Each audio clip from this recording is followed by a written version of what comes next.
barbu, il y en avait un qui était barbu, on l'emmène à Tébessa. Mettez-le dans l'hélicoptère.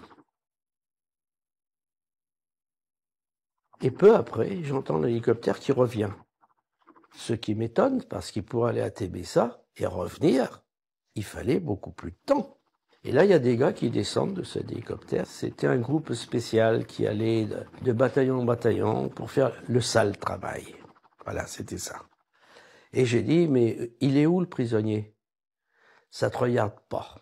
Il y avait un caporal africain qui venait d'arriver et qu'on m'avait donné comme adjoint.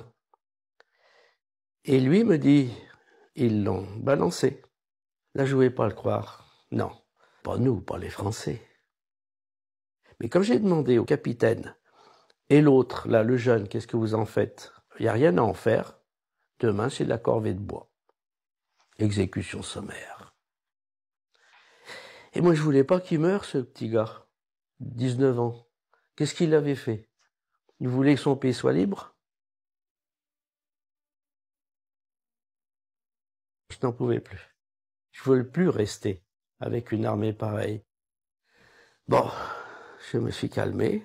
Je réfléchissais, il faut que je le fasse partir. Mais tout seul. Avec une balle dans le talon, il ira pas loin. Il faut que je parte avec lui. Et partir, pour moi, c'était comme pousser un cri. Je ne savais pas ce qui allait m'arriver. Si le colonel allait me tuer ou me libérer. Noël m'a proposé 3 fois de partir avec lui. La première fois, j'ai dit non. La deuxième fois, j'ai dit non aussi. La troisième fois, j'ai dit d'accord. Il avait terriblement peur. Il claquait des dents parce qu'il pensait que j'allais l'exécuter. Alors, c'est un peu fou, mais j'ai pris le fusil et j'ai chargé parce que j'avais pas mis de cartouche dedans. J'ai chargé et je lui ai tendu. Il avait donc un fusil armé contre moi. Et ça suffit. Il a compris. Il a compris. Il s'est levé et s'est mis à marcher avec moi en direction de la montagne. On a trouvé un corps écrasé, la tête complètement éclatée, le visage bouffé par les chacals. Alors, est-ce que c'était le barbu qu'ils ont jeté d'hélicoptère? Je ne peux pas le savoir, si c'était celui-là. Mais ce que je peux savoir, c'est que ça se faisait. Car ce corps-là ne pouvait tomber que de l'hélicoptère. Il n'y avait pas de montagne à côté, il n'y avait pas de... Non, ni d'arbres, ni rien du tout. Il ne pouvait être jeté que d'hélicoptère. J'étais blessé aux 2 pieds. Noël a découpé la couverture pour me faire un pansement. Pendant 3 jours, il m'a soutenu et j'ai bien pu marcher le 4e jour, grâce à la couverture. Parce que j'étais pieds nus, je n'avais pas de souliers.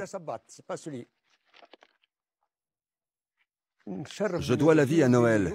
J'ai été sauvé grâce à Dieu et à lui aussi. Il y a eu beaucoup de gens qui parlaient.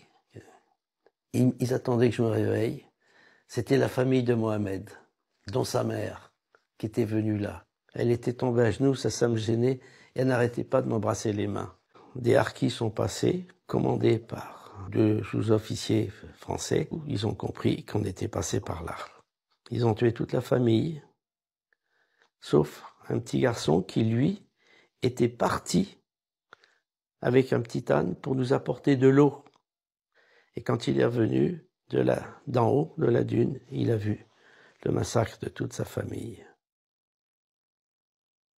Et ce petit... Il s'appelait Nourdine. Et c'est pour ça que moi, quand on m'a demandé comment tu veux t'appeler, j'ai dit Nourdine. Ce qui m'a le plus étonné, quand je suis arrivé chez eux, c'est de voir à quel point ces gens-là aimaient la France. Et quand quelqu'un qui me connaissait pas encore posait des questions, t'es communiste, t'es ceci, t'es cela, et les autres se mettaient en colère en disant « Mais non, s'il est là, c'est parce que lui, c'est un vrai Français. » Je me sentais si bien avec eux. On était devenus frères.